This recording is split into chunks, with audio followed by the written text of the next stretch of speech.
Assalamualaikum warahmatullahi wabarakatuh. Bismillahirrahmanirrahim. Innal mu'minina, sesungguhnya orang-orang mukmin, la yanjusu, itu tidak najis. Rawahul Bukhari wa Muslim. Hadisnya sangat pendek. Sesungguhnya orang-orang mukmin itu tidak najis.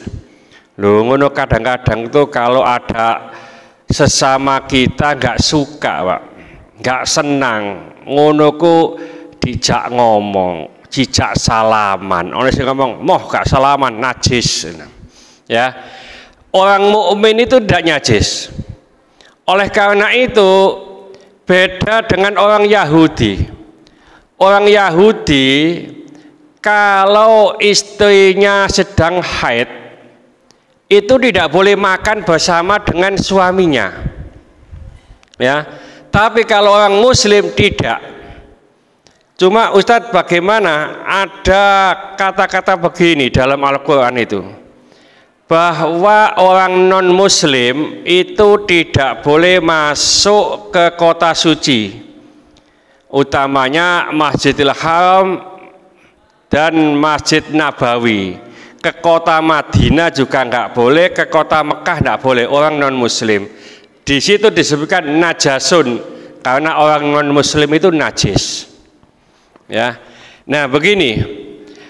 Yang dimaksud di ayat itu najisnya itu bukan najis karena badannya. Suatu contoh, Pak, ngapunten, ana telek ya, pomong do ana makanane. Tahu telek lentung tambah nemen iki. Ya, itu kalau kita pegang itu kita itu najis. Nah, itulah najis. Tapi kalau orang non-muslim kita pegang tangannya begini, kita pegang tubuhnya, itu tidak seperti telek tadi, bukan. Yang dimaksud najis di sini adalah najis perbuatannya, najis akidahnya. Jadi akidahnya bukan akidah Islam, perbuatannya bukan perbuatan orang Islam. Jadi najis tidak boleh masuk kota Mekah, tidak boleh masuk kota Madinah. Najisnya begitu. Karena apa? Al-Quran juga menyampaikan, walaqad karamna bani Adam. Sesungguhnya Allah itu memuliakan anak cucu Adam. Anak cucu Adam itu tidak ada kata-kata orang Islam, tidak ada kata-kata orang non-muslim, orang kafir, tidak. Semuanya anak cucu Adam, artinya manusia, itu mulia. Ya, jadi tidak ada perbedaan. Itu mulia. Nah, oleh karena itu ngapunten, yang keluar dari kemaluan laki-laki maupun perempuan semuanya najis kecuali satu, air mani. Jadi air mani itu tidak najis, Pak. Jadi umpamanya ada air mani kena gini ya, kita punya wudhu dan seterusnya, itu kita tidak perlu wudhu lagi. Kalau kencing kita pegang, kena terkencing ya, itu kita najis. Ya, darah najis, madi najis, wadi najis, mani tidak. Walaqad karamna bani Adam. Jadi ini karena asal usul manusia itu dari air mani, maka air mani itu termasuk suci dan itu dimuliakan oleh Allah. Jadi najisnya non muslim itu bukan najis karena badannya, tapi najis perbuatan dan akidahnya. Oleh karena itu kita sesama manusia, terutama sesama muslim ya, ini jangan sampai kita siwak-siwakan, apalagi mengatakan najis, karena orang muslim itu tidak najis. Termasuk ngapunten, kadang-kadang kita itu seenaknya saja ngomong dengan orang non-muslim, termasuk kita katakan najis karena di Al-Quran itu najis. Nah, najisnya bukan najis apa badannya ya. Ini hadisnya pendek, kita ini dimuliakan oleh Allah. Saya jelaskan sedikit lagi, mungkin lupa ya, atau dulu pernah saya ceritakan, yang keluar dari kemaluan laki-laki itu kan paling tidak ada 4 Pak, paling tidak ya.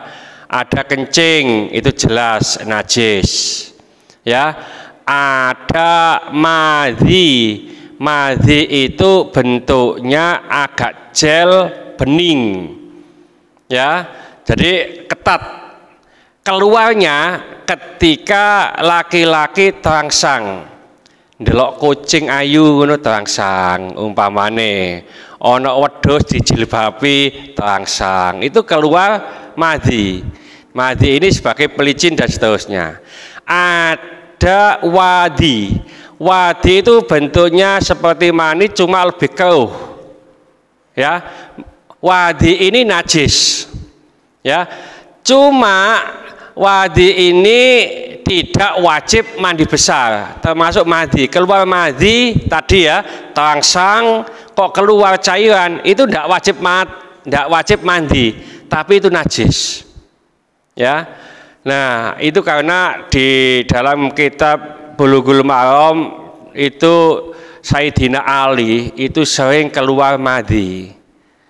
Sayyidina Ali mau tanya kepada Nabi, sungkan wong mau tua Pak, ngongkon koncone jenenge Mikdad, Mikdad sampean takon napa? Aku iki sering keluar madi.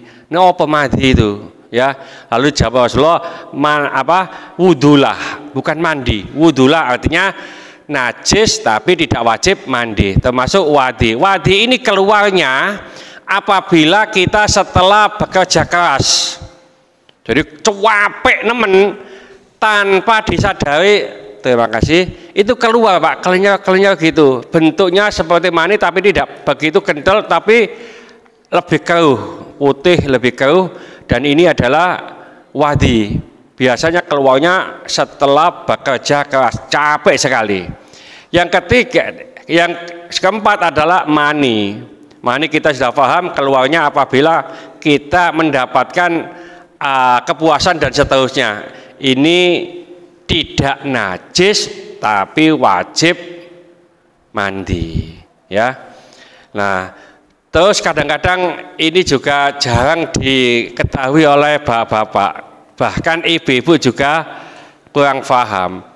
Macam-macam darah yang keluar dari ibu-ibu, warnanya apa saja, itu kadang-kadang kita tidak paham. Ya Ustaz, saya nggak paham, nggak pernah melihat. Oh, iya, ya. Jadi ada kekuning-kuningan, ada kemerah-merahan, ada kecoklat-coklatan, ada kehitam-hitaman. Itu darah yang keluar dari ibu-ibu. Jadi yang paling kuat itu adalah yang hitam.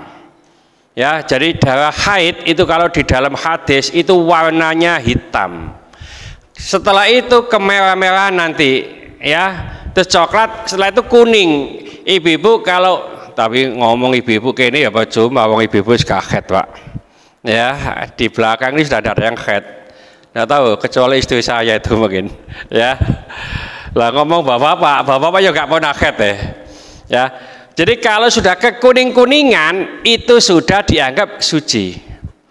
Dulu zaman Rasulullah, Sayyidatina Aisyah itu kalau ngetes itu ada air di ember gitu ya, masuk begitu. Kalau sudah kekuning-kuningan itu adalah darah haidnya sudah keluar, sudah berhenti. Lalu ada ngapunten, waktu haid, waktu nifas, ini juga nanti bisa jalankan oleh bapak-bapak. Ini ngapunten, suaranya tidak pernah dengar ke sana Pak ya, ke tempat-tempat lain. Insya Allah nanti kita sampaikan begitu.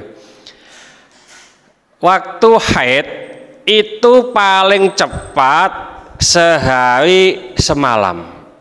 Itu waktu haid. Ya, paling cepat. Umumnya 6 sampai 7 hari. Itu haid.